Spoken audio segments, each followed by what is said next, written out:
细人中间，好，尾仔是地上细人细字，好，好来，咱第一咱个一解来变来，天边可怜细人艰苦，花开求恩的路，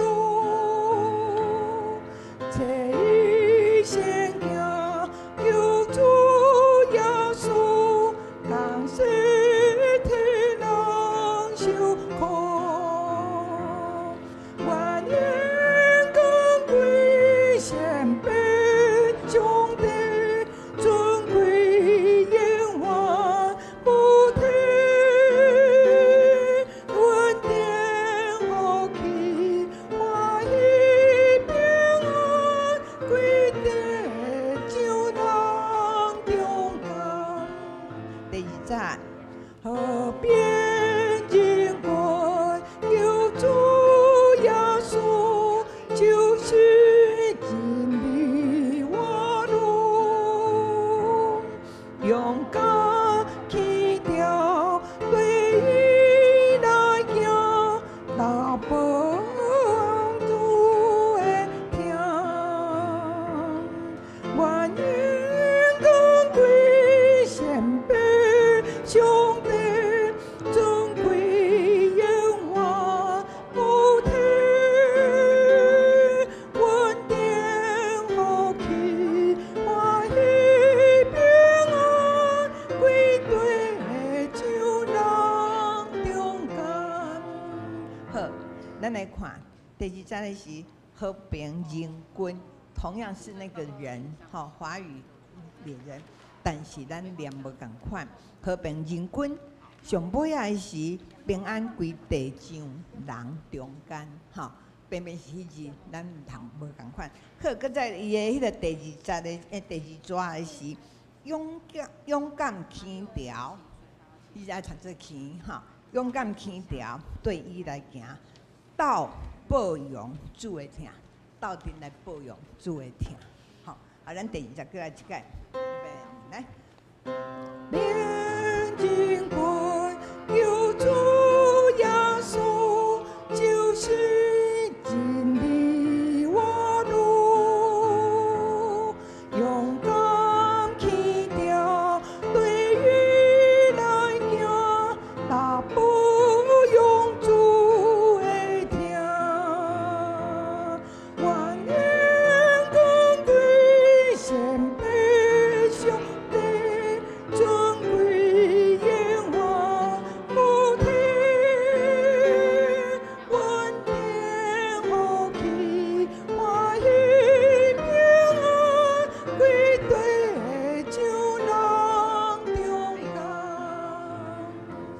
它这一首的旋律很多都是有7度的跳动，7度，所以咱爱注意，你看伊个音符的跳动足侪是7度、6度、7度太多了好，第三节，世界混乱变来，世界混乱，民心不定，分了福音真相，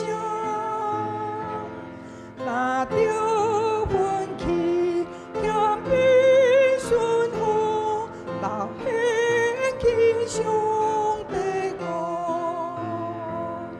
万年更贵献俾上帝，尊贵永远不停，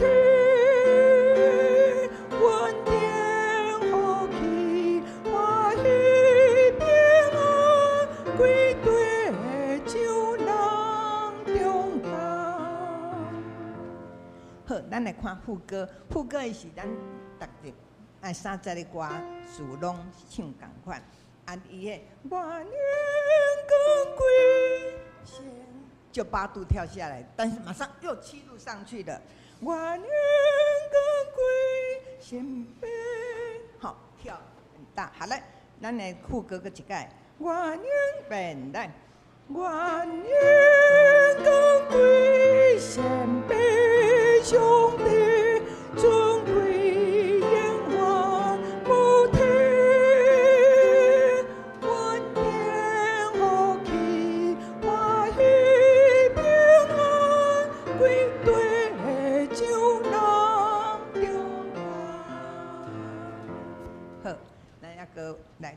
第2首，就是咱较灵这礼拜第1首，24首。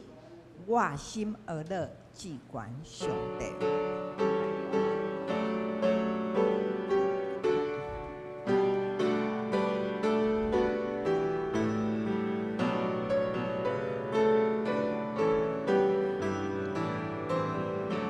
来，我心而乐，至关上帝。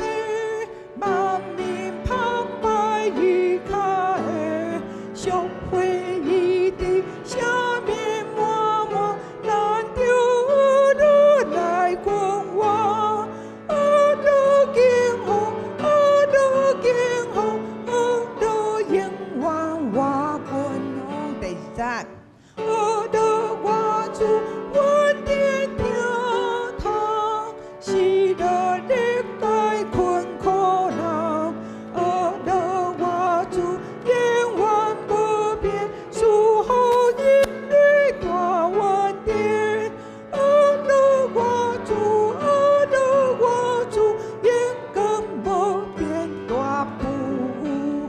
爱念大不有，吼嘿，阳光无变，大不有。好，第3节变来，主必怜悯人爱体悲，灾难乱又快消灭，言语温柔，星球破烂，救咱脱出艰苦难，都称赞，都称赞。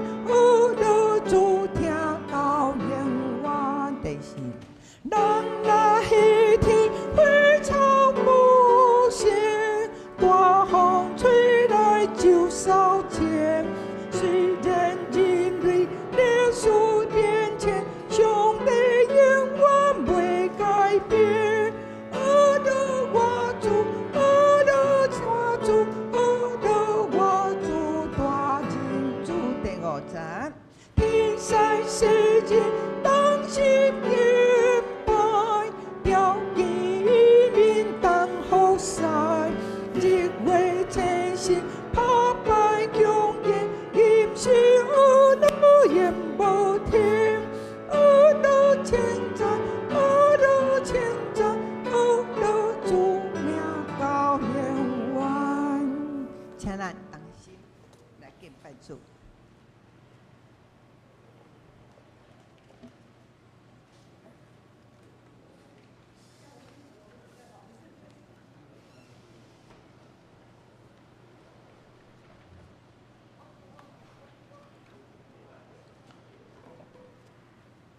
大家平安。主日礼拜要开始，请有早行动电话请关机，咱作为准备心来敬拜。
全体就向耶和华出欢喜的声，恁着欢喜的心服侍耶和华，唱歌来到伊的面前。恁着知耶和华是上帝，咱是伊创造的，咱也是伊的，咱是伊的百姓，也是伊草场的羊。着感谢伊门，用讹落入伊的院，着感谢伊讹落伊的名，因为耶和华是好，伊的慈爱到永远，伊的信息到万世代。这是咱来吟圣诗第24首，我心讹落至关上帝，请起立，咱来吟全首。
请坐。这时，我们一起低头来祷告。圣经上说：“耶和华啊，求你照着我们所仰望你的，向我们施行慈爱。以耶和华为神的那国是有福的，他所拣选为自己产业的那民是有福的。”亲爱的上帝，求你帮助我们做完全的人，保守我们远离罪恶。主啊，我们把我们的心向你来敞开，求你来光照我们。我们愿意认罪悔改，求你再一次用你的宝血来洗净我们一切的罪和不义。我们需要更多的警醒祷告来预备自己。求主赐给我们忧伤痛悔的心，能够彻底认罪悔改，使我们能够手洁心清来到寻求你的面，好叫我们的祷告能够达到你的面前。亲爱的上帝，感谢你对我们所有的帮助，介入我们的生命，计划我们的生命，给我们高超的目标，使我们体会自己的价值。感谢你无条件的爱，不论我们做了什么，你从不离开我们，或是丢弃我们。感谢你无论顺境或是逆境，时时刻刻都在我们生命当中，带领我们经历那些境遇，到达更成熟且更深的相信。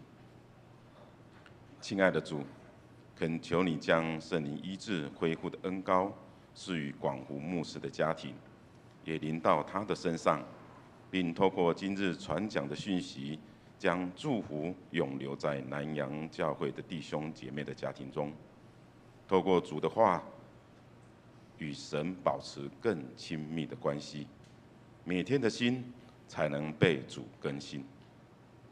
这时，咱就会用主你教示阮的安尼祈祷讲：愿伫天里的爸，愿你的名圣，你的国临到，你的旨意你行伫地里，亲像伫天里。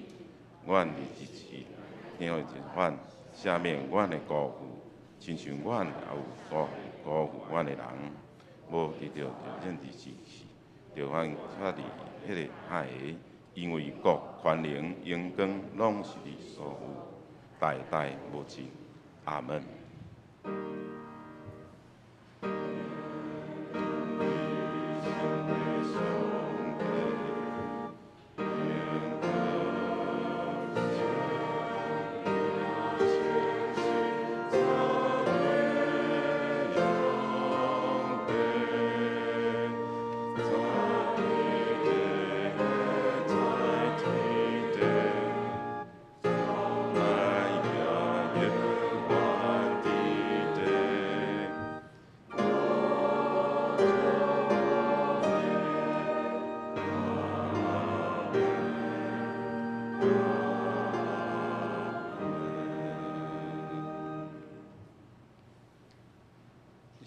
咱来启用，你启用文第34，诗篇146。现着我来启，大家来用。着称赞上主。我心神啊，着称赞上主。我一生要称赞上主。我活的日子要叫我称赞我的上帝。毋通倚靠君王。毋通倚靠会死的人，因这个断气就归土。因的计划伫迄日就落空。靠雅各的上帝帮助的人真有福气。上主，因的上帝是因的五望。伊创造天地海，嘛创造其中的万物。伊永远信实。伊为着受枉屈的人升温。伊使食面互夭饿的人。上主解放受关押的人。上主互痴迷为看见。上主负起受压制的人。上主疼受义人。上主保护出外人，伊扶持孤儿寡妇。伊互歹人的路行袂通。上主会永远做王。锡安啊，你的上帝会代代做王。这声着称赞上主。这时，咱来讲见上帝的话。记来着圣经以赛亚书第52章13至15节，53章第1到第5节。用现代台语汉本，我来读。上主讲：看，我的仆人要做一个一定会完成，伊一定会受高举，得到荣耀，受高升到至悬。真侪人看到伊会奇怪、戆遐，因为伊的面貌受损伤，伊的外表无亲像人的款式，安尼伊会互万国着惊，互列王掩嘴，毋通讲，毋敢讲话。过去毋捌领受的人会了解，毋捌听见的人会领悟。咱所听到的，啥人会相信？上主的气力嘛对啥人显示？上主互因的仆人亲像新的燕孵出来，亲像军队大地发出来。伊无好形状，无威仪，通去引咱，嘛无看好看的外貌，互咱通羡慕。伊互人看轻，受人气杀，阁受真济苦难，经历逐款病痛，人外头毋看伊，咱藐视伊，无甲尊重。伊确实承担咱的病痛，担当咱的苦难。咱想讲伊受责罚，互上帝拍，受苦楚。毋过伊是为着咱的过失受伤害，为着咱的罪过受得罪。伊担当刑罚，咱得到平安；伊受鞭拍，咱得到医好。现在我用和合本来念一遍。看啊，我们的仆人行事必有智慧，他必被高升高举，升到至高之处。许多人因他惊奇，他的面貌比别人憔悴，他的外貌比世人枯槁。同样，他也必使许多国家惊奇。君王要向他闭口，未曾传给他们的，他们必看见；未曾听见过的事，他们要明白。我们所传的有谁信呢？耶和华的膀臂向谁显露呢？他在耶和华面前生长如嫩芽，像根出于干地。他无家行美容，使我们注视他；也无美貌，使他们仰慕他。他被藐视，被人厌弃，多受痛苦，常经忧患。他被藐视，好像被人眼目不看的一样，我们也不尊重他。他诚然担当我们的忧患，背负我们的痛苦，我们却以为他受责罚，是被上帝击打苦待。他为我们的过患受害，为我们的罪孽被压伤。因他受的惩罚，我们得平安；因他受的鞭伤，我们得医治。以上上帝话就读到这，愿听伊话、照伊话行的人，拢得到上帝的祝福。这时，咱请青少年团体来学乐，要学乐的诗歌是《爱我们的家》。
感谢青少年团队真好的歌声。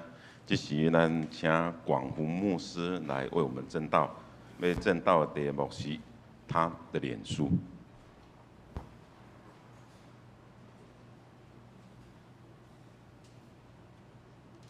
各位兄弟大家平安，母亲节快乐！我想咱大先拍波声来尊敬也友好，代表咱来感谢咱每一个妈妈，好无？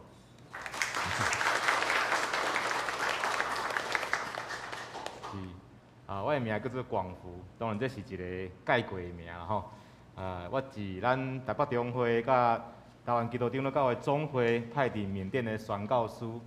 阮全家伫缅甸已经有10年的时间，总是伫头前上介艰苦迄3年吼，伫庄卡无电无水的迄个所在的时阵，我的妈妈也有甲阮做伙过去吼。其实我的妈妈迄当阵已经年岁有淡薄仔大，总是伊拢毋捌去过缅甸。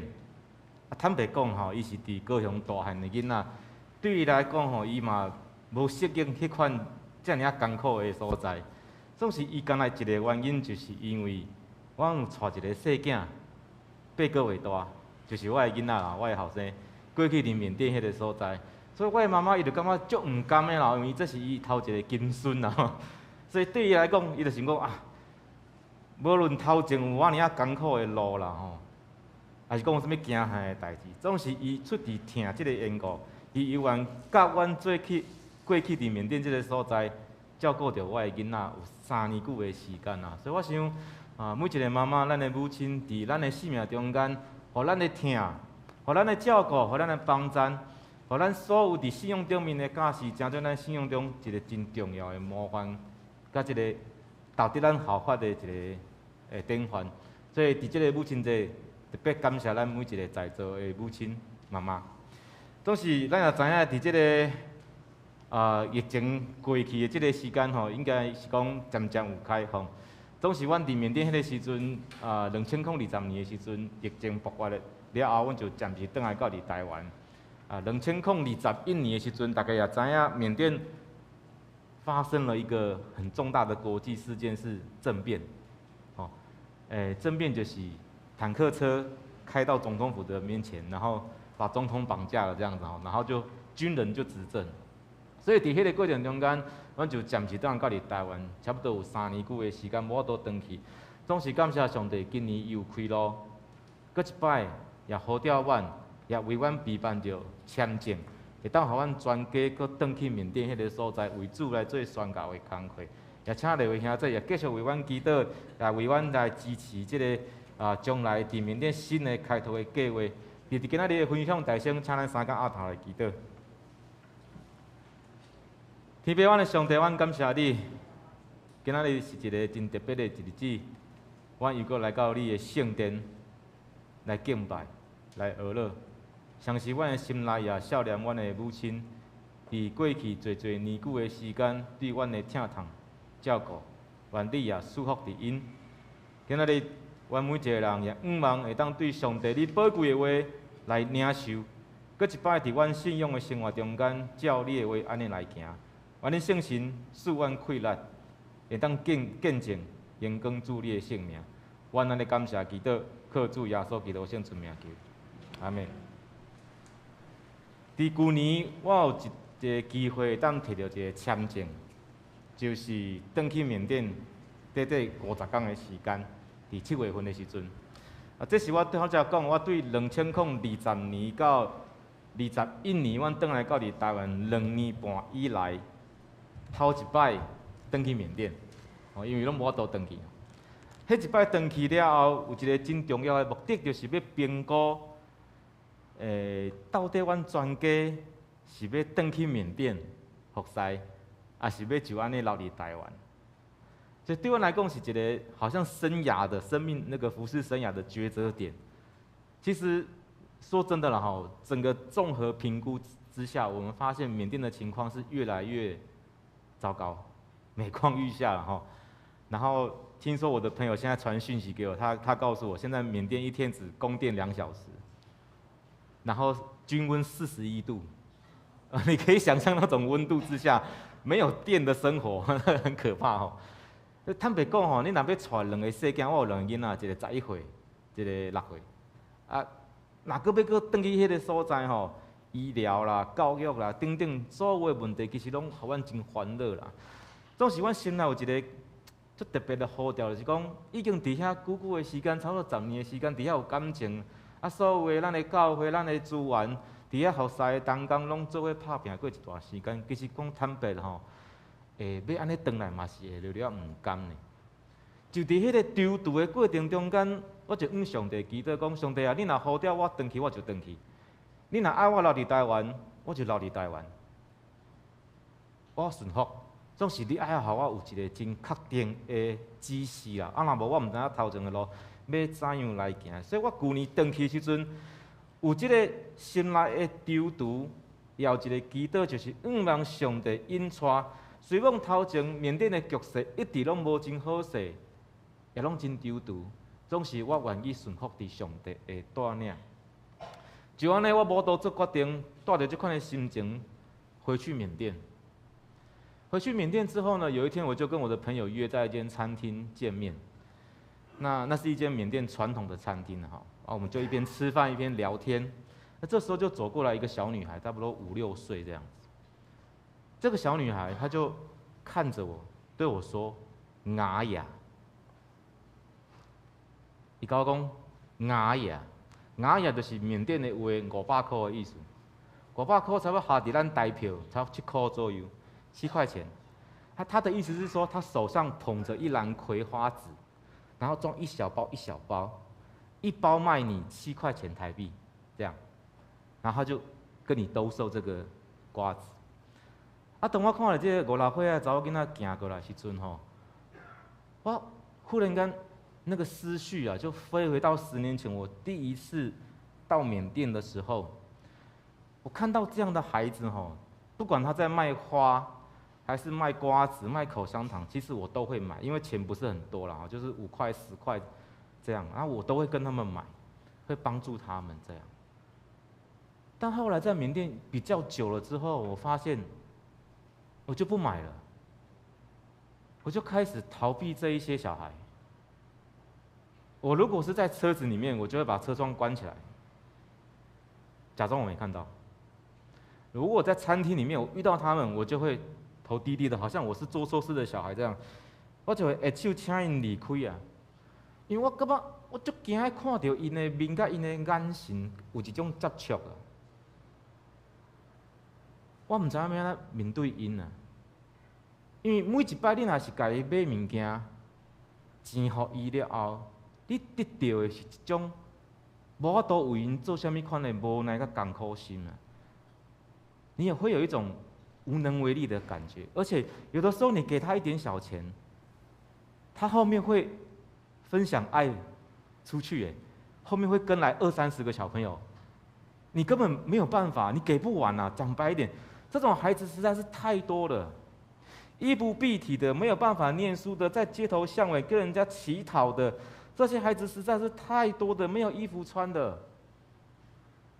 你有一种无奈是你没有办法为他们做什么，而且我后来我自己有2个小孩之后，我发现我会有一种投射，就是每次我看到他们的时候，都想到好像是自己的小孩这样啊。我家己若是有囡仔，我的囡仔若安尼流落街头的时候，做人家父母亲的心里面会怎么想？那种感觉常常让我失眠，所以我后来干脆就是我选择我不要看他们，我逃避他们，这样我就可以好好的睡觉。尤其是这2年，我觉得回来台湾之后，除了变胖之外，我学会一件事情，就是用电脑。我可以躲在电脑的后面，超级安全，就像这个屏幕这样。我每次看到缅甸的新闻，觉得很难过的时候，赶快转台嘛，把这个页面关掉。每次看到缅甸的新闻，我不想再看的时候，我就转台。然后我们戴口罩，我们很少看到彼此的脸，或者是真实的接触。在台湾，我发现我的日子过得越来越宁静、安稳，因为我都没有回到缅甸了嘛。然后我也很少再遇到这种孩子，所以我没有这种很激烈的情绪在我的生命当中。但是去年我回到缅甸去的那一天的时候，我发现我整个人好像被电击一样苏醒过来，因为那个小女孩5、6岁的小女孩就直直的走过来，来到你面前，你不要都给关掉呢，你不能转台说，请你离开，关掉，关掉，不行的，她就在你面前。然后他的声音是直接打进你的脑门，这样好像讲话讲到你的心里面，好像你的女儿在跟你讲话这种感觉。我仔细的看他的眼睛，而且我们2个人都没有戴口罩，因为缅甸是全民确诊了哈，就没有人在戴口罩了。口罩很昂贵哦，就是说是没有人在戴口罩了，我们2个人都没有戴口罩，然后面对面，我看着他，他看着我，那个眼睛非常的美。所以当他对我说雅雅的时候，500块，我就回答他的头，你的头，1000块，的头就是1000块，的头就是2包，意思是什么？1000块可以买2包嘛，对不对？这个我们都会啊。但这个小女孩忽然间愣住了，你说钢琴呢？伊唔知影1000块会当买2包啦，所以伊又过一摆对我讲，雅雅，雅雅，伊干那要500，我1000啊！哇，迄当阵我心内足艰苦的，我有一个艰苦心，那个悲从中来的无奈忽然间跑出来，就是我觉得这不是一个数学的问题。这是一个为什么5、6岁的小孩要面对这么多生命苦难的问题啊？怎么会这样？怎么会这样？对我来说，上帝透过这个小女孩在对我说话，试图改变我这颗渐渐僵硬的心啊。所以我发现，我之前说我都会逃避他们嘛，但那一天之后。过顶天，我要离开缅甸了。我挑故意，搁走转去迄间餐厅，坐伫同一个位，点一杯茶，伫遐听候伊出现。我想要在我离开缅甸之前再见他最后一面，所以我就在那里等他。但他都没有出现，所以我很难过。我就回到我的旅馆去。回到旅馆去的时候，我发现我的旅馆前面有2根柱子。我已经住了这么多天了，我居然都没有发现这个柱子，其中有一根柱子上面有一张耶稣的照片啊！弟兄姐妹，我们知道缅甸它不是一个基督教国家，缅甸是一个佛教的国家，85%的人都信奉佛教，所以基本上你在任何的公共场合，你不会看到任何基督教的东西。但很奇怪，我住的也不是什么 YMCA 基督教旅馆，不是，就一般的。但在我的旅馆的柱子前面，居然贴着一张耶稣的照片。我仔细看了很久，耶稣的眼神非常的难过、忧伤，头戴荆棘、痛苦的表情，让我看了很久。我那天一直在想一个问题是：若是耶稣有相片啊？如果耶稣有照片的话，他的脸、长相、眼神会是怎么样？今天我们读的圣经被大多数的圣经学者归类为是第2以赛亚书，其中以赛亚他写下了4首非常重要而且超越时代的仆人之歌。这4首仆人之歌分别是第1首外邦人之光，第2首救恩直到地极，第3首扶助疲乏软弱的人。而我们今天读的是最后1首，就是说这一位仆人他受苦的面容。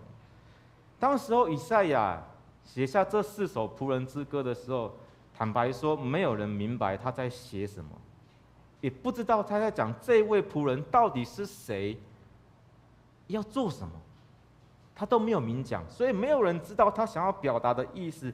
但是我们仔细回想一下，以赛亚那个年代非常的特别，是一个内忧外患的年代，就是外面有强大的敌人亚述准备攻击他们嘛，然后里面的君王政治的腐败导致民不聊生，更可怕的是以色列百姓，就是敬拜神的，已经没有再敬拜神，开始随从外邦去敬拜假神。简单来讲啊，就是在局势最糟糕的时候。以赛亚蒙召起来在犹大做先知，他有一个重责大任是，他要宣告一个上帝来的信息，是所有的人都是上帝的百姓，上帝是我们的上帝。以色列的百姓是上帝立约的百姓。这个重要的信息在当代被人家嘲笑说：“你在讲什么？你有看到我们的国家局势、政治这种情况吗？”但是以赛亚他蒙召之后写下了这4首仆人之歌，我们今天读的是最后一首，焦点放在受苦仆人的面容之上。圣经告诉我们说，伊的面貌比别人较有损伤，伊的形状比世间人更较有损害。伊无好形状，无威仪，咱看见伊也无有好形容，通互咱钦慕伊。简单来说，就是无佳形美容。他的面貌是没有佳形美容，你看见之后，你甚至会不想再看的那种感觉。我在想，以赛亚写下这一位仆人，再说这一位无佳形美容的仆人，会不会就是在讲新约即将来临的耶稣基督，那未曾谋面的救世主？我们要知道，以赛亚那个时代是旧约嘛，对不对？他写下这个旧约的时代，这个仆人之歌，一直走到新约，耶稣基督才降生呢。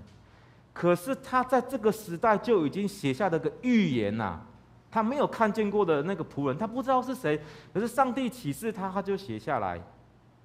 然后他说，这一位受苦的仆人无佳形美容，但是承担我们的忧患，背负我们的痛苦，一直到新约才在耶稣基督的身上完全的实现。所以当时候的人完全不明白，因为这是有时代背景的。过了很久很久以后，甚至我们在说这种仆人的形象无佳形美容、无威仪、面容损伤，耶稣基督的面容会不会就是这个样子呢？我会这么问的原因，是因为我们都知道，如果我们现在读新约，我们会发现新约很多的作者啊，都引用旧约以赛亚这一段经文。新约的作者会不会有意思要表明，就是以赛亚说的这一位仆人，其实就是在讲耶稣基督呢？而保罗自己也这样写。保罗说，他在腓立比书2章第7节，保罗说，耶稣是反转变空家己啊，取奴仆的形状，虚己，取了奴仆的样式来到我们的世界。这是保罗所说的。所以我们看到保罗整个在宣教福音的过程当中，这个信息是不是也影响到他作为众人的奴仆传福音直到外邦呢？我们今天读的经文告诉我们，一开始经文就说，上帝的奴仆要用智慧行代志，要受举起升权，搁升做真权。不过伫遮有一个问题是无法度互人了解，就是讲，这个受苦的奴仆、受苦的仆人，是当时候社会最低阶层的人啊，怎么样升到最高啊？如果是这样，那我要问，为什么要用这种方式？就是透过受苦卑微之后，才能够得到荣耀，用这种方式来传扬救恩，来显明上帝的爱呢？态度安尼。当世间人看伊的奴仆是损伤无有意义，上帝看伊的奴仆是要用智慧行代志。当咱世间人咧追求政治，基督徒煞咧追求信仰。当世间人拢毋茫讲，若要改变这个世界，就是要用更较大的政治权能嘛。你要有更较侪钱财，你要有更较侪权力，你爬去到上悬的所在，你才有法度改变这个世界。但是基督徒非常的奇怪，讲无啦，咱都爱传福音，爱宣扬福音做见证，拯救人的灵魂。这是咱生命中上界重要的代志。弟兄姊妹，咱的思想、咱的信用会不会太不接地气了？你也看一下现在现实的环境好不好？还要传什么福音呢？有这种感觉？会不会你们在读的圣经以赛亚书，今天读的这些超时空的预言，就是一个痴人说梦的理想而已，根本不会实现。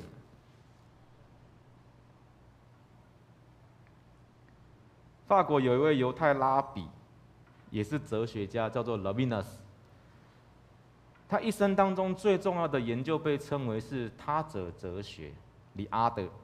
他强调一个非常重要的观念，就是我们每个人人与人之间必须有一个 face to face 正确的关系连结，而这个连结是透过脸对脸、彼此凝视、互相的眼神互动而产生的。他告诉我们说，如果我们今天面对面一个活生生的人，我们是透过脸来感受对方的情绪，喜怒哀乐。他是会饥饿的人，他是活生生的人，你可以感受到他的痛苦与无奈。如果在这个时候，我们以别人作为我们生命中的优先顺序的第一顺位，我们就会引起我们的感情，而不是理性。意思就是讲，今仔日你伫街路拄到一个囡仔，受苦的囡仔，伊甲你讨钱，伊甲你讲一包7块银的时阵，你较袂去想着讲伊背后有啥物诈骗集团，还是讲他是被人利用？第一时间会从你心里面跑出来的是感情，你会唔甘啦，你会舍不得啦。拉比那时咧讲这啦，较毋是讲理性走台上哦，咱说伊哦，伊后壁有啥物诈骗集团哦，还是讲伊有啥物？伊咧强调的是咱人有这种特别的感情、良心会走出来。了后，你进一步有行动，你会感受到讲，哇，对方的痛苦也是你家己的痛苦。了后，你有行动，有可能你家己买物件。这个行动有当时啊，嘛毋是为着要解决问题啊，就是去感受伊的痛苦那尔。对安尼，咱发现，咱伫别人的面前就无法度去惊讲啊，咱无听到，咱无看到，因为这种痛苦的感觉啊、苦感啊。会引发你的良善，了后，你会主动来承担这个责任。这个责任是别人予你，上是也是你主动来承担的。拉比纳斯在讲这个。透过拉比纳斯的研究，我才发现，其实我们每个人的一张脸都是一本书啊。因为我们人跟人之间就是透过脸庞来传达情绪。好像一本书的封面一样，你开始从这本书的封面阅读，打开这本书之后，你了解他的生命故事，你进入他的世界，然后他也进入你的世界，你们开始有互动，他的声音、他的味道，甚至你跟他握手的时候，那种手是粗是细的感觉，你完完全全可以直接传达到你的生命当中去。你会发现，你们是有血有肉、面对面的关系。这种关系不是透过荧幕，不能隔着电脑的前面去认识，而且我们的福音、我们的宣教、我们的信仰，也不应该是可以关掉的频道或电视台。啊，像礼拜六、礼拜天做基督徒，礼拜一到礼拜五在公司跟人家勾心斗角。弟兄姐妹，我们必须承认一件事情，是我们的信仰必须是真实的。从礼拜天开始到礼拜六，都是一样的真实。这是没有滤镜修饰的，你必须把你的美肌关掉的，你不可能带着这个滤镜去上班，去到你的学校，你必须面对面直接的面对那个人，闻到他身上的味道，听到他的声音，让我们的眼睛勇敢的注视着他者，特别是受苦的人，特别是受苦的人，让我们把眼神注意在受苦的人身上，甚至有机会我们接触一个在街头流浪受苦的孩子。这几年回到台湾，我一直在想一个问题，就是我们都知道宣教的大使命，我们都会背，我们都知道主耶稣吩咐我们要把福音传到地极，这是我们的使命，我们的责任。但是渐渐的，在这个疫情的时代当中，我发现这个宣教的大使命好像变成一种条文啊，没有行动力的条文，我们都会背，但是我们做不到。就在4月份，缅甸的军政府开着直升机到村庄去扫射，杀了186个人，其中有一半都是孕妇、妇女、小孩。他们的孩子在年幼的时候就失去了他们的母亲。对不起，我不想在母亲节讲这么沉痛的信息，但是我们要想的是，当主耶稣的眼目看到世界上的人受苦的时候，他的眼神会是忧伤的，他是会舍不得的。他不甘让世间人受苦了。今天我们在社区当中，我们在任何的世界当中，我们要带出福音，有能力的行动，是因为来自于我们的心真的有感受到为父的心肠，是你感觉到你舍不得，而这件事情与你有关，你才开始会有行动啊。没有人可以逼你出来做服事或传福音，一定是你心甘情愿的，一定是你的心先被耶稣基督的心，他的爱来感动，才有可能下一步有行动。我在想，我们在台湾是不是已经太少接触这样的人了？我们的身边太少受苦的人，所以以至于我们没有时间，甚至我们不愿意把我们的眼目放在那些受苦的人身上。我们花很多的时间在我们的手机、在我们的 Facebook、在我们的 IG 上面，但是我们很少去接触那一些受苦的人。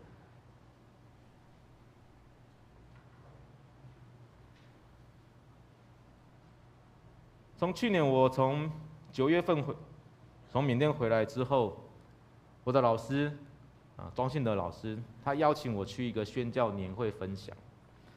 他说：“广福啊，我听说你有做决定了。7月去的时候你还没有决定嘛？你还不知道要回缅甸还是在台湾，对不对？哎，怎么你9月回来之后，你就决定要全家回去缅甸？在今年7月的时候，我只剩2个月的时间。”他说：“我想要知道这个过程是什么，你怎么样做决定的？请你可以跟我们分享一下吗？”所以我就去分享。我简单的说，如果今天在我们的生命当中有一个更高的价值信仰，就是让你放弃选择的权利，受委屈变成甘心乐意的话，那一定是耶稣基督啊！一定是耶稣基督的呼召临到我们的生命当中，他转化了你，让你原本不愿意去的地方、不想做的事情，后来也变成甘心乐意嘛。这人做不到啊，只有耶稣基督可以。他说：“太棒了，我要大家体验这种感受。”我说：“老师什么意思？”我的老师是非常有创意的老师。他说：“那个宣教年会有40几位同工在现场。”有牧师，有长老，有执事，有男有女。他说：“我要现场每一个人都体验这种情绪性的感受，就是受委屈，或者是本来你不愿意做的事情，然后变成甘心乐意。”哇！我说：“哇，这要怎么体验呢？”他说：“来，关门放狗啊，不是，关门，来，同工把那个颜料拿出来。”他没有告诉大家哦，只有少数几个人知道。他说：“我们现在所有的人都要一起画上一张小丑的脸，而且要认真的画，毛起来画，不可以逃跑。两个人一组，哦，像这个照片这样子画。那我跟老师就先做示范嘛，所以我画老师，老师画我，这样我们2个就互画。画完之后，他就要求所有现场，不管你是男生女生、老老少少，每个人都要画。画完之后，我们开始讲道。哇，现场就开始骚动。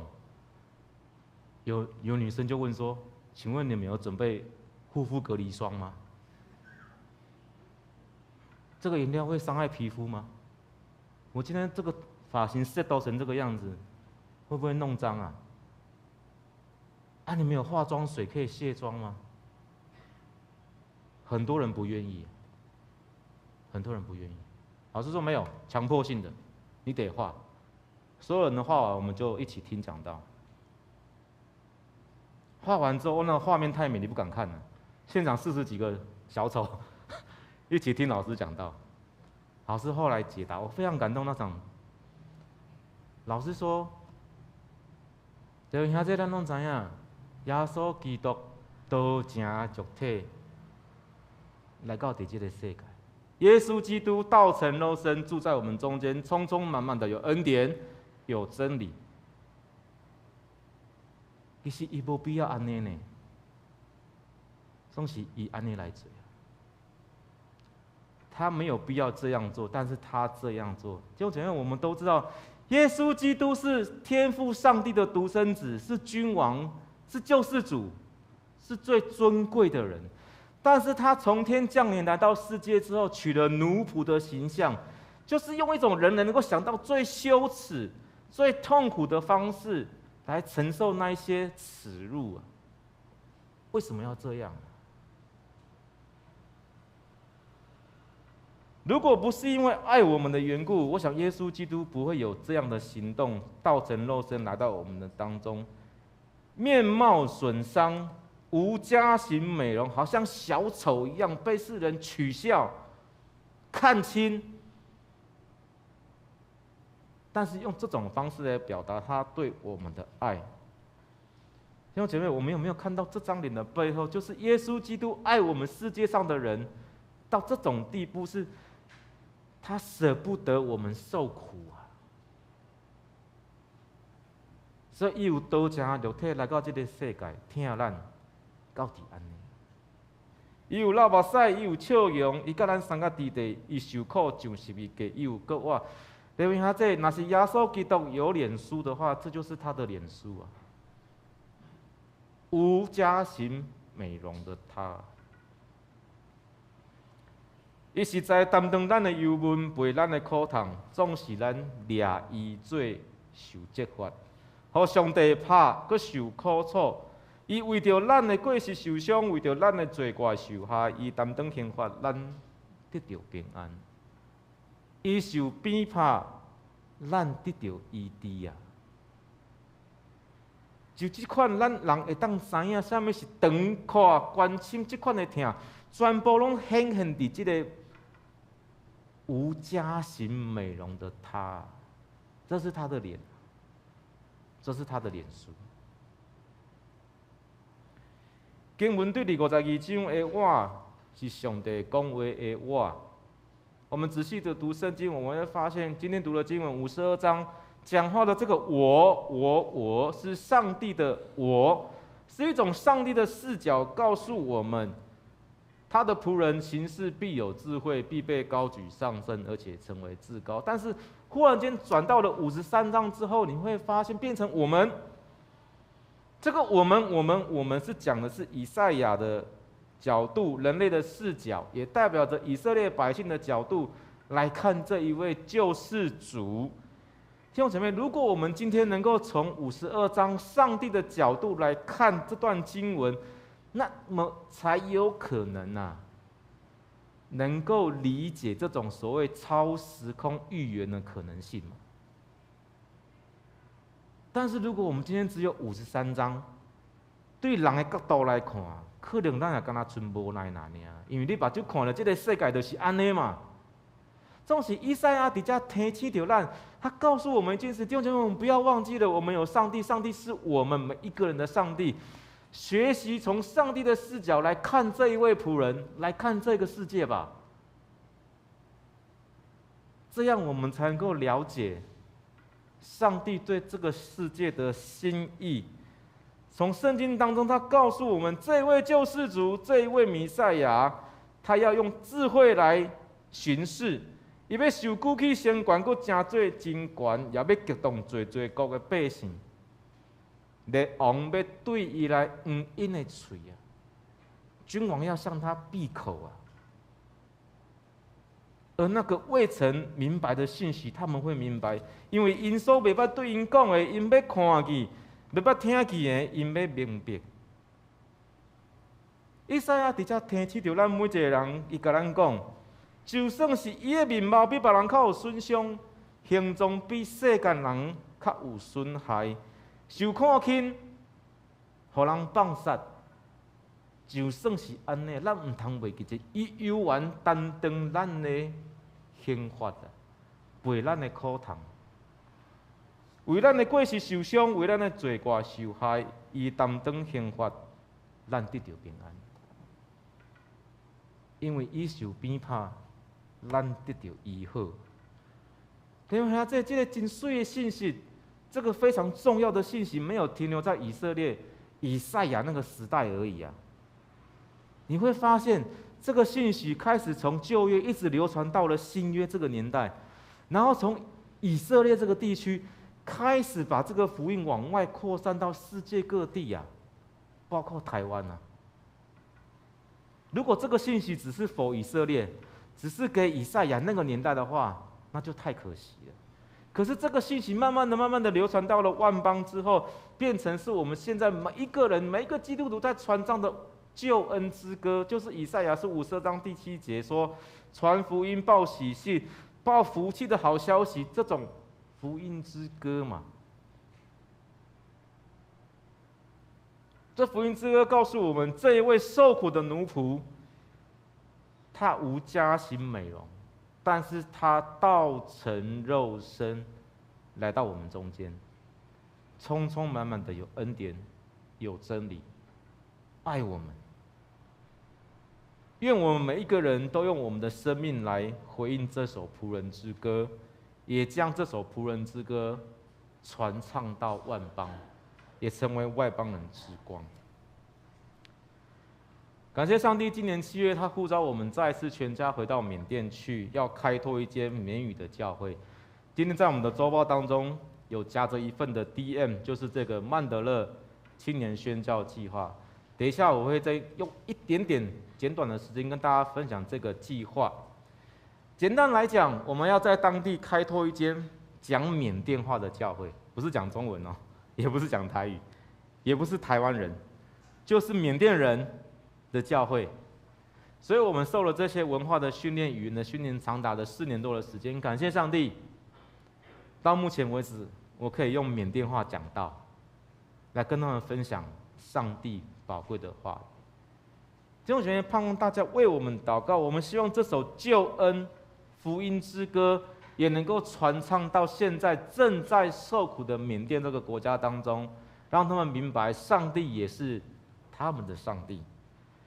也许有些会问说：“哎呀，缅甸现在的情况非常的不好啊，民不聊生，动荡不安。你们现在过去传讲福音这件事情，有谁会相信呢？”尤其是你看他们现在的脸庞哦，你会发现他们大概都带着一种面无表情的样子，尤其是年轻人跟儿童，本来应该是无忧无虑，对于未来充满着热情期待的年轻人，现在忽然间觉得自己的生命一点盼望都没有了，然后不知道为什么而活着啊，那种无奈，那种生命失去光彩。弟兄姊妹，我们可以为他们奉献，我们可以为他们代祷，我们可以在国际新闻上面支持他们，甚至好像我们的曾长老这样今年准备要参加缅甸的短宣队，我们可以过去跟他们分享从台湾而来的爱。我想有一个很重要的就是这种实际的行动啊，把我们口中所讲的福音啊，变成行动力，这件事情非常的重要。在他们当中居住，长长久久，跟他们一起生活，用你实际的生活、信仰的见证，来跟他们分享耶稣基督啊！我相信这是上帝呼召我们以及我们南洋教会的弟兄姐妹一起为上帝所做的福音事工。我相信在这个缅甸最苦难、最痛苦的时期当中，上帝今天透过这个信息，一起勉励我，也勉励我们每一个南洋教会的弟兄姐妹，我们一起在这个当中勇敢的面对他们受苦的面容，把福音集结传扬到他们中间去，跟他们分享这一位受苦的仆人是我们的君王。我相信这是上帝使用我们的方式来传报他的故事。对伫受苦的这款的信仰的关系，将人带到耶稣基督的面前。我相信我们今天要一起开拓这一间讲缅甸话的教会，那亲像咱长老教会的信仰个别同款。这间教会是上帝百姓的团契，是受调来宣扬耶稣基督的拯救，要做和解的使者，是普世的，佮定军伫本地的，连同所有的子民通过疼甲受苦。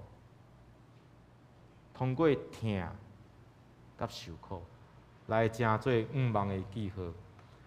我相信圣经所讲的，就是以赛亚今仔日咱所读的这段经文，甲咱讲的，这位受苦的奴仆，伊面貌损伤，总是以刀正肉体来到咱中间疼咱，也成做外邦人的光。这个所袂捌对因讲的5万，因要看见；所袂捌听见的好消息。因为明白，咱3工来祈祷。听世间人刀正肉体的上帝，主耶稣基督，阮感谢你，你的独生圣子来到伫这个世间，听阮，为阮受苦。担当刑罚，互阮得到医治，互阮得到平安。阮感谢你，阮恳求主，你圣神感动阮每一个人，也看到这个世界，也阁有侪人袂捌听到福音这款的好消息，也有侪人伫苦难中间无5望咧过生活，拢是主你圣神感动，呼召阮伫台湾过着遮尔啊幸福。稳定的日子的中间，无有袂记即遐受苦的人，着关心因，着为因祈祷，着用阮实际行动来帮助因，互即个世界真做是上帝你旨意成就的一个世界。希望现此时，阮面对侪困难甲挑战伫头前，总是阮相信上帝，你是所有的人的上帝。是呼召阮见证、宣告的上帝。愿你帮助阮，阮安尼感谢祈祷，靠主耶稣基督圣主名求，阿门。而且我要用短短的时间来大家来分享这个曼德勒青年宣教计划。那我在这里就用中文来跟大家分享。那这个计划其实是我们整个台湾基督精兵协会。想要对缅甸所做的福音事工，那台湾基督精兵协会呢，其实是在1992年的时候，由台湾神学院的老师林宏信老师，也是我们的前院长所创办的一个协会。那有很多的学生就一起参加这个行动，当时候称为精兵运动。这个精兵运动其实有2大特色，一个就是希望推动我们台湾的年轻人去做海外宣教，第二个就是在我们本地。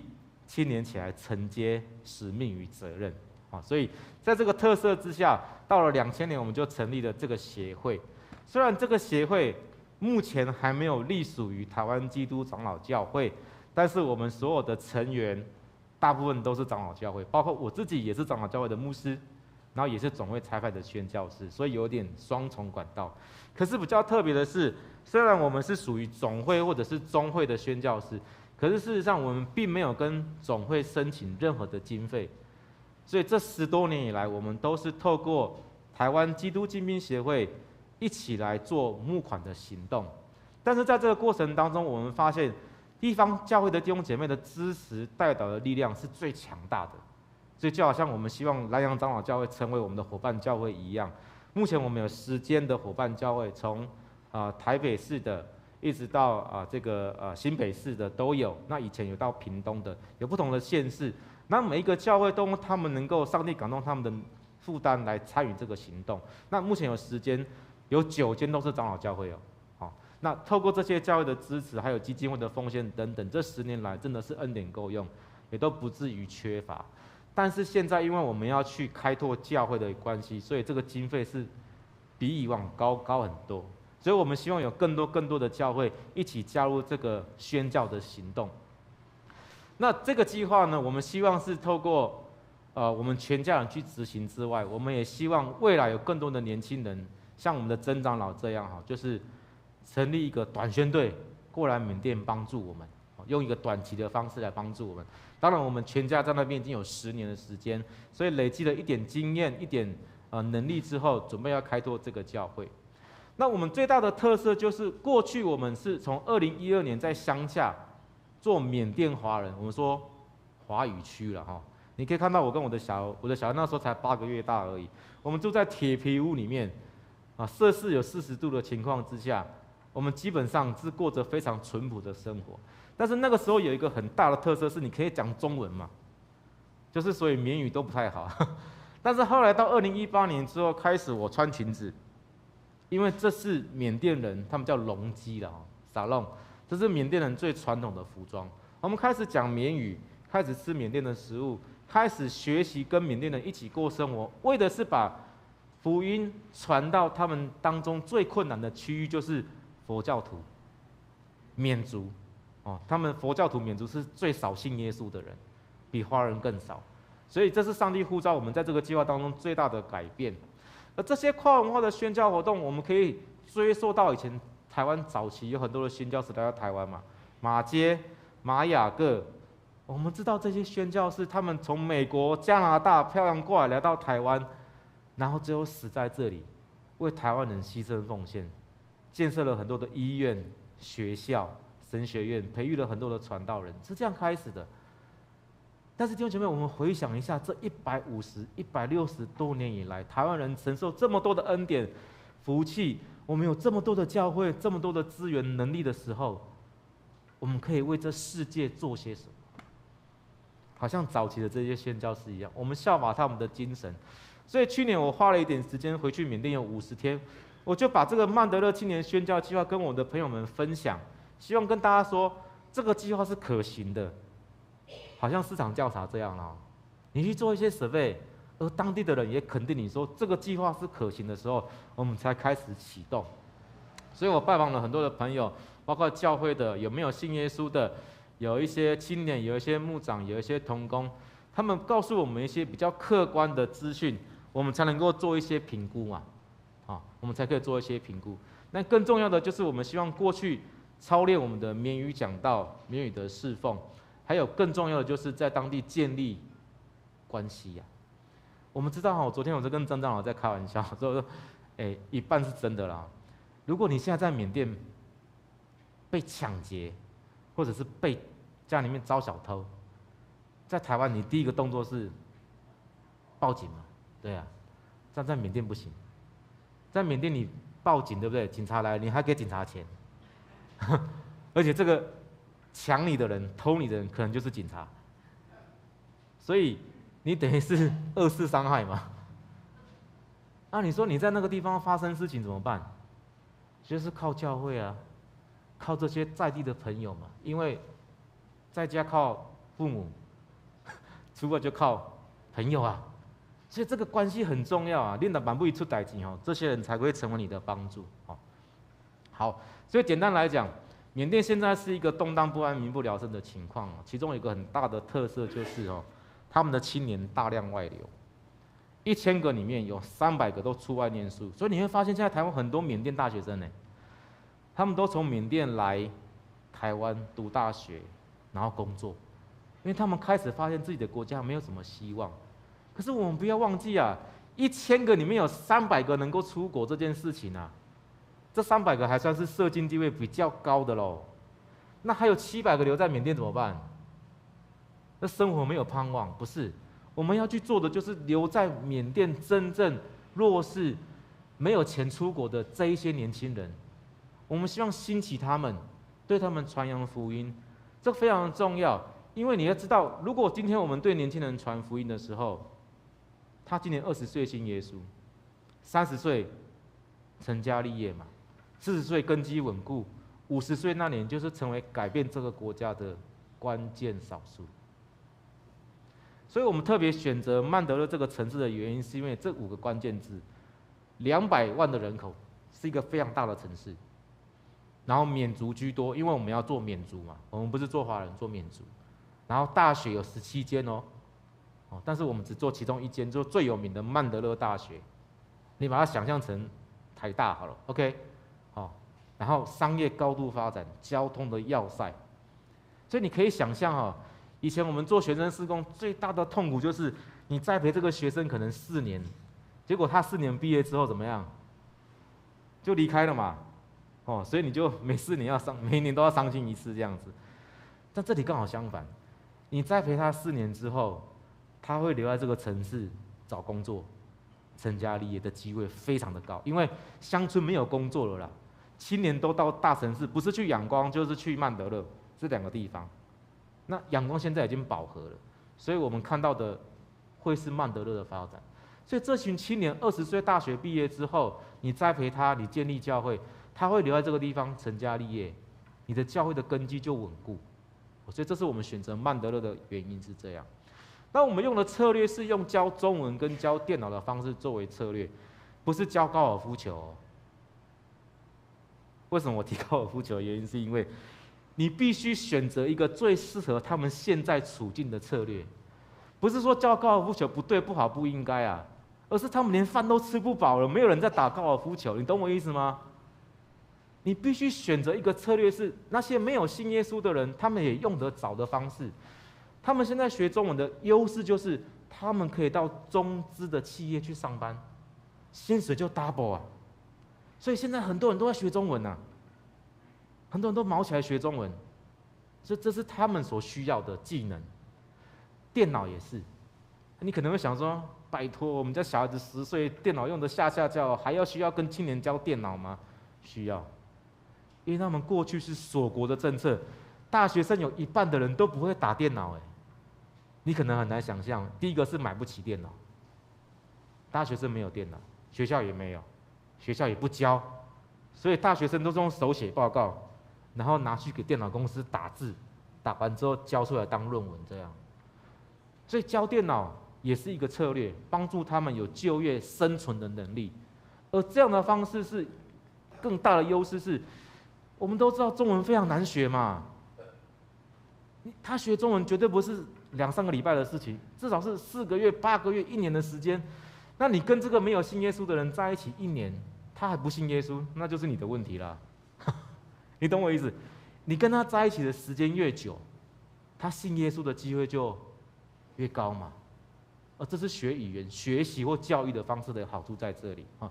所以我们希望透过这个方式来跟当地的青年传福音。那曼德勒这个地方很有趣哦，它就是有一个旧城区跟新城区。我们即将要发展的地方是在新城区这个地方。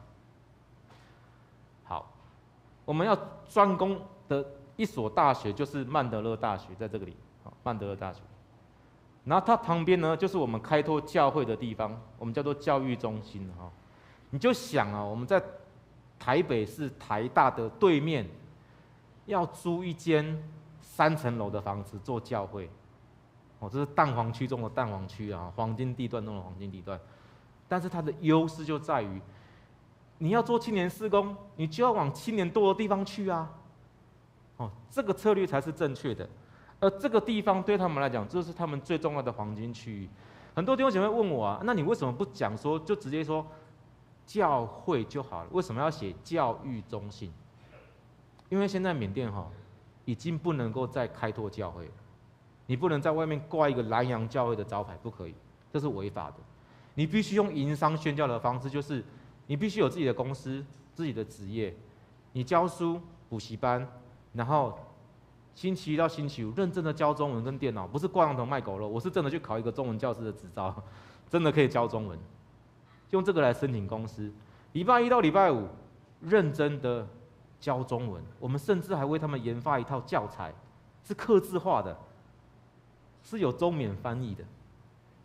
所以星期1到星期5认真的教中文电脑，到星期6、星期天就可以做礼拜嘛，就没有人可以禁止你在那个地方敬拜神。但是你的外面的招牌只是要换一个字，叫做教育中心，不能够放教会啦，这样才合法。OK， 好，所以我们希望的标的物是这样，一栋3层楼的建筑物，第1楼我们就是做公共空间跟电脑教室，第2楼我们就是把最好的空间空出来做中文教室跟礼拜堂，3楼我们聘请的员工做员工宿舍哈，因为我们不住在这里哈，我们都知道现在缅甸很动荡不安啊，如果你一个房子没有人住，很快就会被偷走，里面的东西就会被掏空这样，所以一定要有人住在这个地方哈。好，我们的住家是住在另外一个地方啊。好，下一页，卡住了。OK， 好，这是我们教中文的方式，好，包括传福音，我们的福音教材都含在里面。好，那我们希望透过这些方式能够跟青年传福音，特别是礼拜6有一些比较软性的活动，让他们进到教会里面来。礼拜天就是纯缅语礼拜，所以只要听得懂缅甸话的人都可以来这间教会做礼拜。那我们当然有一些国际合作的差会，包括像 ONF 这些国际性的宣教差会，然后也跟当地最大宗的浸信会有合作，希望在未来的当中，我们希望建立一些比较稳固的关系，特别在政治动荡不安的时候。那我们希望在未来的日子当中，在缅甸最苦难的时期里面，好像点亮一盏灯在黑暗里面一样，给他们的人民带来盼望，带来希望。虽然这个代价很高了哈，4年要3400万，不是1年哈，是4年要3400万。但是我们相信上帝的恩典够我们用了，包括我们刚刚说要在台大的对面租一间房子，那个房租就是8万块台币起跳啊，1个月，1个月。但是我们相信上帝的恩典够我们用，也请大家为我们祷告，谢谢大家。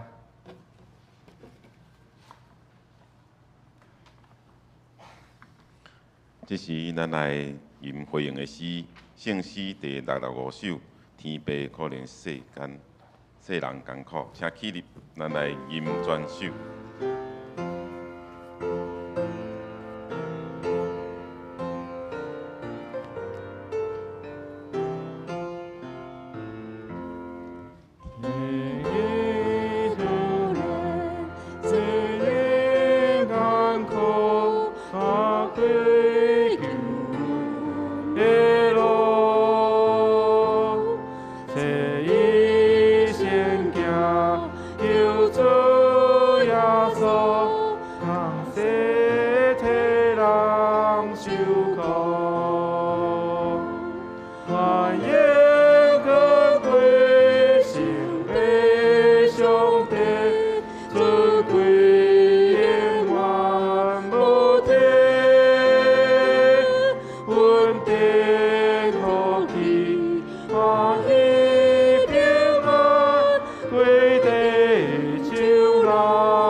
人心书读圣经，我信上帝，全能的父，创造天地主宰。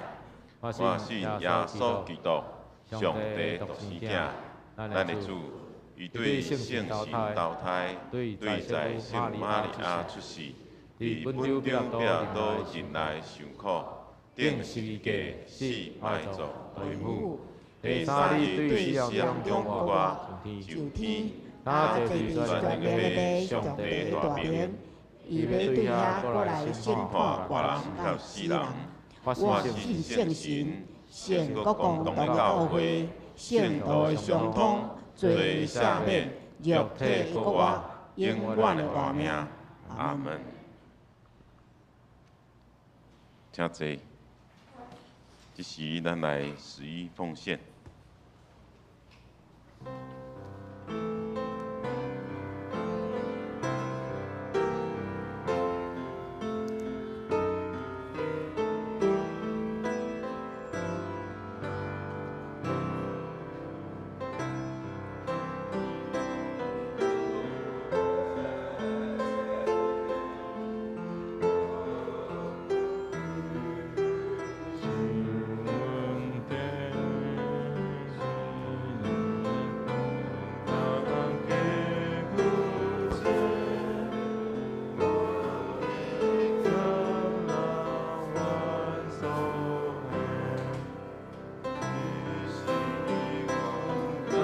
请起立。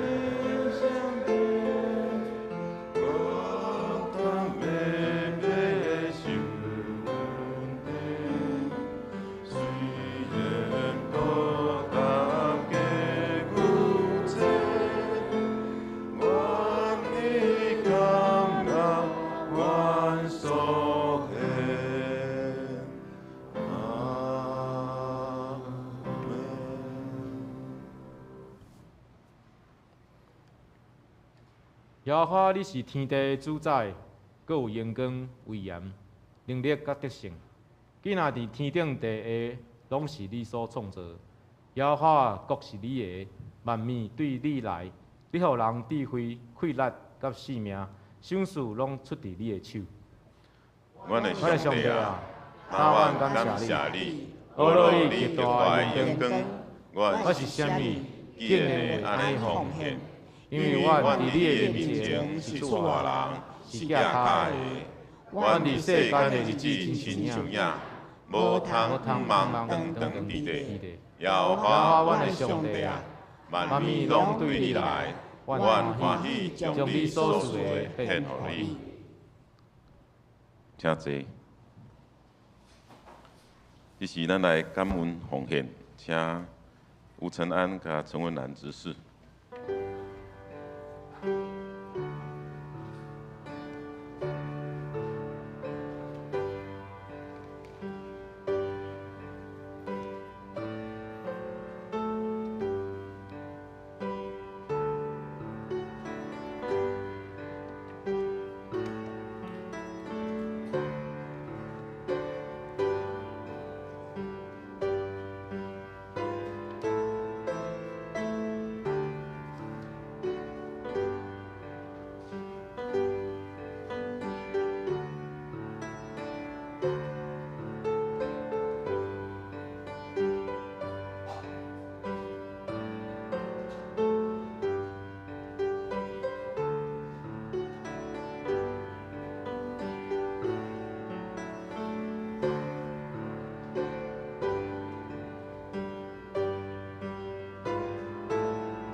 慈悲爱慕的父神，我们满心的感谢你，主啊，感谢你今天透过牧师的讲道，让我们知道说这个世界上呢有许多需要主你所带领的子民们，求主能够让我们奉献这一点金钱做教会宣教使用，求主感谢，我们这些都是奉靠主耶稣生命所求，阿门。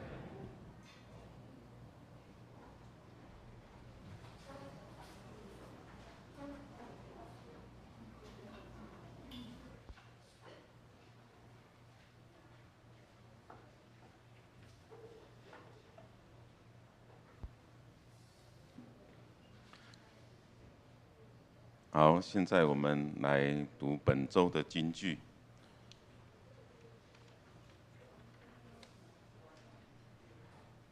咱用现代台语和日本来读，来，安尼伊会互万国着惊，互灵王暗喙毋敢讲话。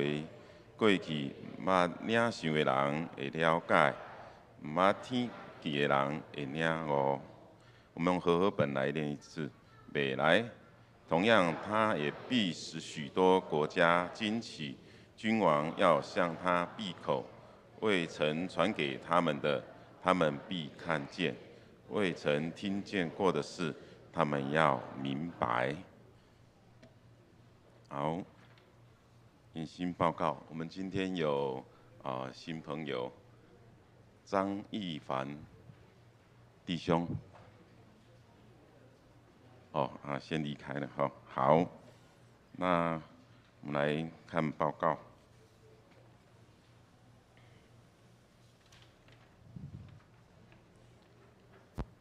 首先咱来感谢广福牧师前来为我们讲道及分享缅甸的事工，我们感谢他过来今日是母亲节主日教会有准备礼物要送给咱今伟大的母亲所以我们伟大的母亲要站起来站起来在原地站起来我们要教会要赠送我们礼品。好，我们请妈妈，你也徛袂起来，无要紧，甲我讲一下我甲你扶起来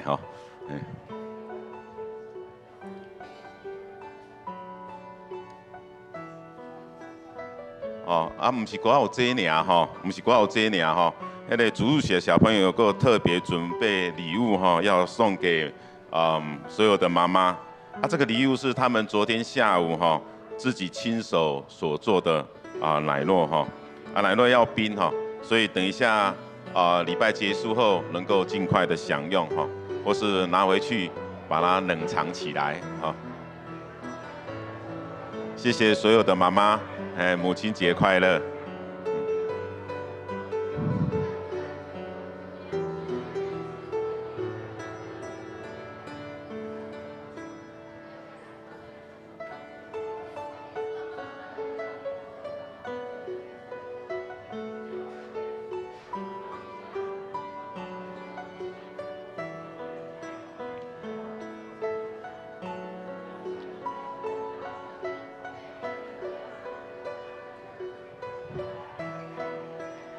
妈妈请唔通客气一人一份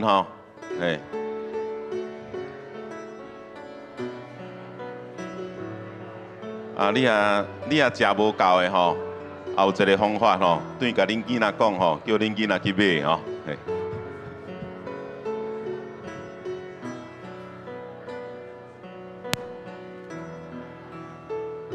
我们感谢这些主日学昨天他们非常用心来制造这些奶酪来祝福我们教会的母亲，祝福母亲节快乐。好，会后我们有爱餐请我们兄姐能够留步会后我们有爱餐，再请兄姐留步。好，那我们进行来报告第二点，下主日是玉山神学院的奉献主日。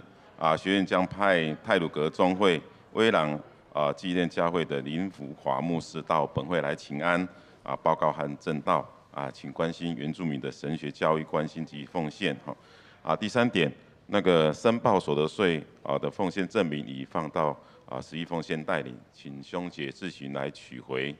那我们林牧师在5月7号到21号的15天当中，将参加土耳其的圣经特会。牧师出国的期间，若有紧急的事，我们可向冯长老或方美长老来协助处理。那下主日主礼的第一堂礼拜后，将召开主日学的教研会请同工能够预备心。那第6点，本会招聘干事的相关内容我们可以看公布栏肢体消息有7点请来关心来参与那有关代祷来请看代祷函有关上周的聚会奉献报告那还有侍奉表。那在下周有编排到侍奉的同工请准备心11奉献会给报告然后唔对的可向淑芬长老来提出更正。以上，这是咱来祈祷，咱阿头来祈祷。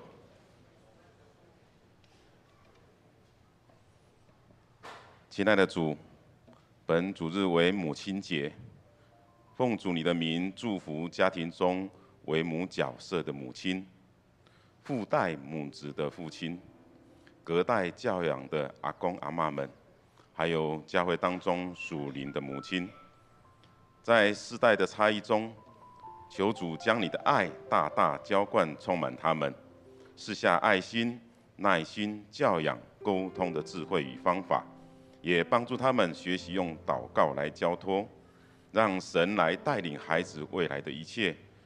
特别祝福3位信主的母亲，求主施恩，引领他们快快归主，得着救恩。亲爱的圣灵，求你帮助我们能够敏锐天父的心意，使我们无论做什么事，都能照着父神美意在我们里面大能的运作，使我们能够有立志、有效的服侍出来。更求圣灵引导我们搭配在小组、团契或是教会各样的服侍的需要里，都能在祷告中与圣灵同工，活出救恩的能力，以福音的大能彰显神的荣耀。主，我们感谢你透过广福牧师传讲耶稣基督的教导，在我们的生命中立下了榜样，教导我们明白舍己和忠心的无价。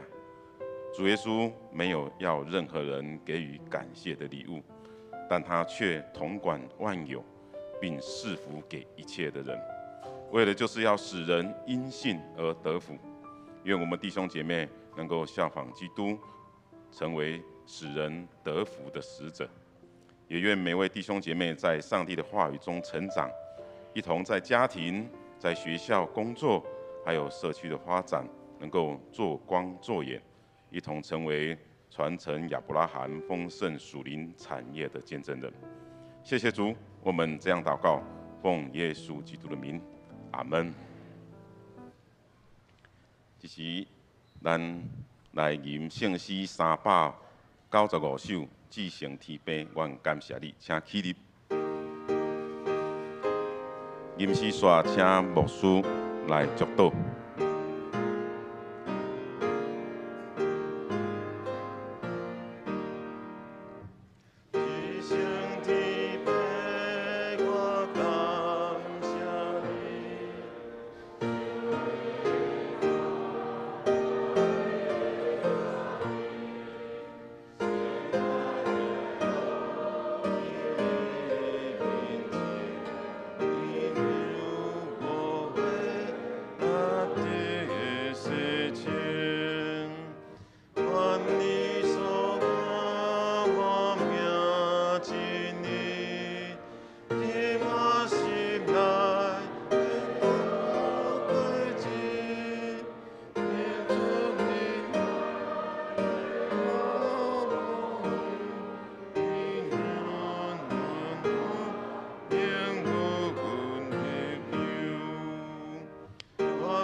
哦，兄弟姊妹平安，他都有本迄奶酪哦，等下通啊先食吼，啊若无食吼，爱炖起爱冰起来，迄有期限的吼。